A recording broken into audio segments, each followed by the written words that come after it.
মাননীয় অর্থমন্ত্রী কর্তৃক উত্থাপিত অর্থ বিল 2026 দফা 87, 89, 95, 98 এবং 101 উপর মোট 5টি সংশোধনী প্রস্তাব করেছি।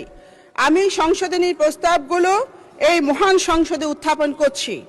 আমার উত্থাপিত সংশোধনী প্রস্তাবগুলো পঠিত বলে গণ্য করার জন্য মাননীয় স্পিকার আপনাকে অনুরোধ করছি। সেই সাথে আমার উত্থাপিত সংশোধনীগুলো বিবেচনা করার জন্য মাননীয় অর্থমন্ত্রীর সুদৃষ্টি কামনা করছি। মাননীয় স্পিকার, আমার আরো 1 মিনিট 18 সেকেন্ড আছে। মাননীয় স্পিকার, দীর্ঘদিন ধরে ফেনীর দোস টেক্সটাইল মিলটি বন্ধ রয়েছে।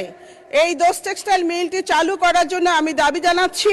মাননীয় স্পিকার, ফেনীর গুদাম কোয়ার্টার রেলগেটে প্রতিনিয়ত দুর্ঘটনা ঘটছে, ওখানে অনেকেই জীবন দিয়েছে। এই কারণে আমি সেই রেলগেটের পাশে একটি ফ্লাইওভার নির্মাণের দাবি জানিয়ে আমি আমার বক্তব্য শেষ করছি।